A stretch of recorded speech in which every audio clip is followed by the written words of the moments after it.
Good evening. It is September 21st, 2019, Saturday evening, 8:10 p.m. I wanted to share this account before I forgot about it because I'm driving and I'm not going to search for my ink pen and notebook.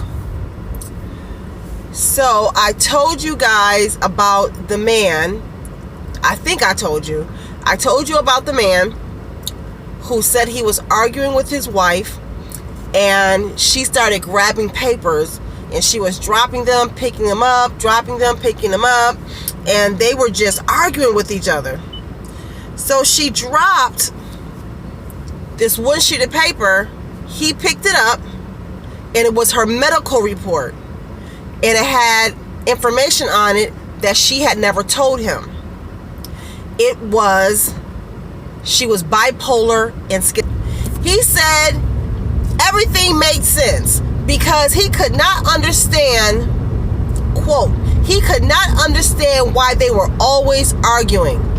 He said, not understand why we were always arguing. I did everything I was supposed to do as a husband. I was coming home. I wasn't cheating. He said she started, and then I found out she was the one cheating. Okay. This same man told me before that wife, his 16-year-old son had been murdered by a cop. So he's at the hospital, and his wife was there. This is a different wife. He's been married, I think, 3 times. So this is a different wife. The wife got up and left the hospital and left him there.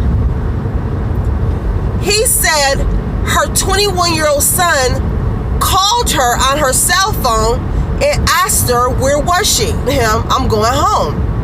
So her 21-year-old son, thank God for being a man, said, Mama, you know, if that was one of us in the hospital right now, he would not have left you. So she turned around and went back to the hospital. When he asked her that night, why did you leave? She said, because you were ignoring me. He said, my son was just murdered. I'm grieving. I'm dealing with the doctors. She said, yeah, you were ignoring me. And he said, days, weeks, whatever later, when he reminded her of what she did, she said, I never said that to you. So I said to him, oh, you like crazy women. He said, no, that's just how they come to me. I said, I understand that. You're not driving them crazy. They're already crazy, but they seem normal when you first meet them. And he could not wrap his mind around saying, he thought I was attacking him. But anyway, I just shared that because some of you are in relationships and you are dealing with people where no matter what, it's always something. No matter what, there just cannot be peace. So whether it's a mental health disorder, whether it's a lack of upbringing, gross immaturity, you have to keep your circle tight. The only way you can do that is knowing who you are.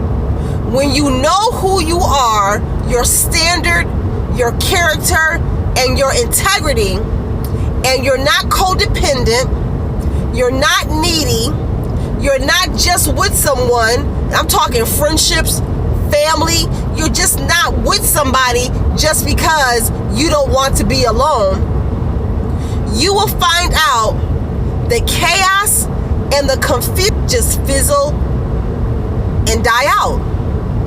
Now, the issue now becomes you not causing chaos and confusion in your life with needlessly torturing yourself with thoughts of, I'm alone, I'm alone, I'm alone, nobody cares about me, I'm gonna die by myself. You have to learn, Learn, learn how not to do that to yourself. That's why you have to be your own best friend. You have to find things that you like doing by yourself.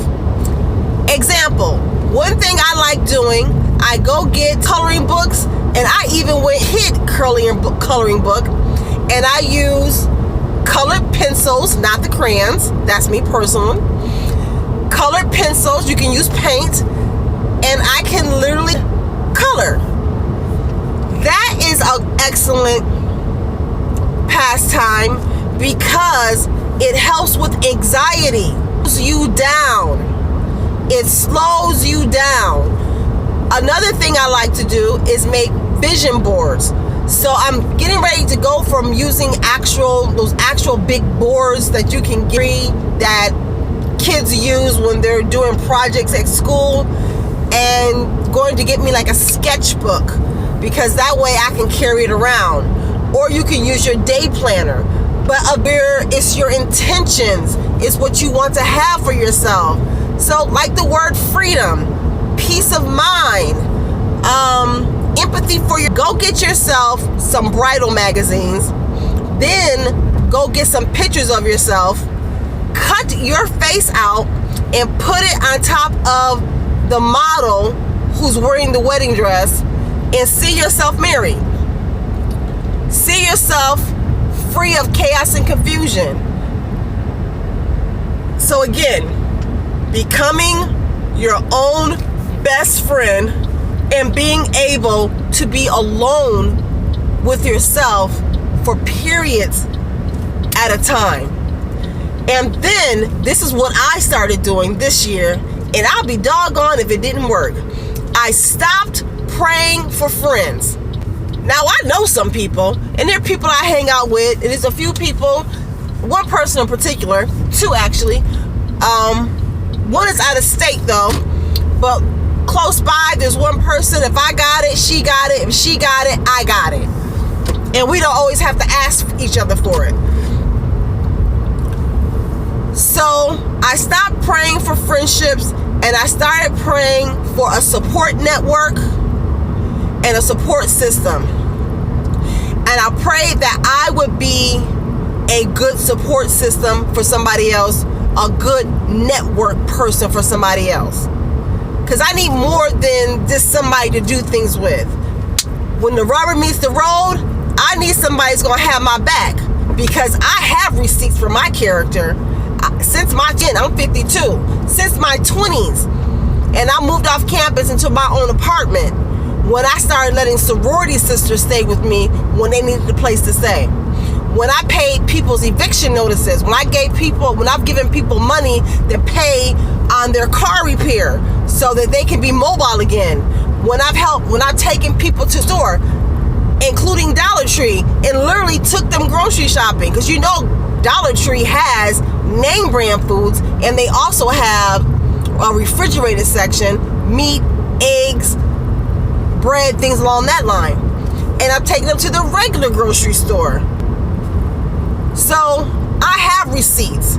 I need people like that in my life. I need people who are going to be a blessing to me, like I am a blessing to others.